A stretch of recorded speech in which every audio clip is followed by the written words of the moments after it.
बिस्मिल्लाहिर्रहमानिर्रहीम, अस्सलाम वालेकुम, hope you all are fine. अच्छा, मेरे पास एक जो सिमिलर क्यूरी है लोगों की, वो बार बार आ रही है कि स्टिल हमारे जो वर्किंग प्रोफेशनल्स हैं वो इस चीज पे कंफ्यूज हैं कि सोशल सिक्योरिटी की जो कंट्रीब्यूशन डिडक्शन है वो वर्कर की वेज के किस पार्ट पे होती है।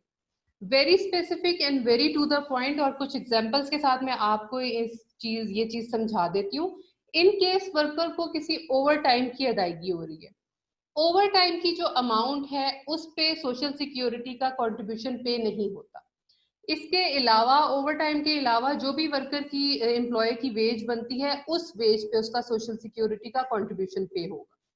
दूसरी चीज, इन केस एम्प्लॉय को कोई बोनस या WPPF वगैरह जो है वो अदा किया जा रहा है, बोनस और WPPF की अमाउंट पे सोशल सिक्योरिटी का कंट्रीब्यूशन नहीं अदा होता।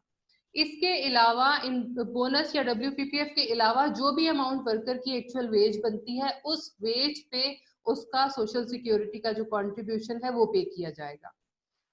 इन केस फॉर एग्जांपल किसी भी एम्प्लॉय की जो वेज है वो है 17,500 और उस इदारे में एम्प्लॉयज को प्रोविडेंट फंड भी अदा किया जाता है जिसकी कुछ जो अमाउंट है वो उसकी वेज में से डिडक्ट की जाती है।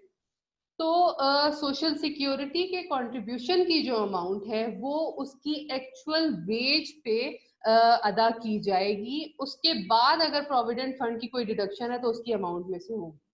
प्रोविडेंट फंड की डिडक्शन के बाद जो उसकी वेज बचेगी उस पे सोशल सिक्योरिटी का कंट्रीब्यूशन अदा नहीं होता, उसकी एक्चुअल वेज पे होता है। सिमिलरली अगर किसी इदारे में फॉर एग्जांपल कोई जो एम्प्लॉय है वो नाइट शिफ्ट में काम करता है और उनकी नाइट शिफ्ट की जो भी हार्डशिप है उसको कंसीडर करते हुए उनको नाइट शिफ्ट अलाउंस पे किया जाता है। नाइट शिफ्ट अलाउंस जो है वो वर्कर की वेज कंसीडर होगा और उस ओवरऑल उसकी जो भी वेज इस तरह बनेगी नाइट शिफ्ट अलाउंस के समेत उस पे सोशल सिक्योरिटी का कंट्रीब्यूशन अदा होगा। सिमिलरली अगर उसको कोई एफिशिएंसी रिवॉर्ड दिया जाता है, उसकी किसी अच्छी प्रोग्रेस की वजह से, अच्छी परफॉर्मेंस की वजह से अगर उसको कोई रिवॉर्ड दिया जा रहा है तो वो जो रिवॉर्ड है वो उसकी वेज कंसीडर होगा और उसी वेज पे सोशल सिक्योरिटी का कंट्रीब्यूशन अदा होगा।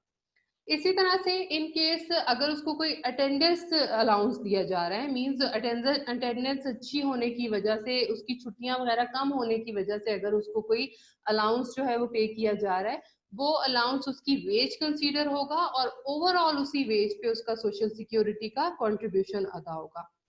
सेम केस एक हमारे पास ये आ जाता है, इन केस जो भी वर्कर की इनके एक महीने में लीव्स विदाउट पे आ जाती हैं, तो जो भी लीव्स विदाउट पे होंगी वो उन पे उसका सोशल सिक्योरिटी का कंट्रीब्यूशन जो है एप्लीकेबल नहीं है। उसके अलावा जितनी भी उसकी लीव्स विद पे हैं उन तमाम तर लीव्स पे सोशल सिक्योरिटी का कंट्रीब्यूशन की जो अमाउंट है वो पे होती है। तो आई होप इससे रिलेटेड अगर आपके माइंड में मजीद कोई क्वेश्चन उठता है तो आप हमसे कमेंट सेक्शन में पूछ सकते हैं।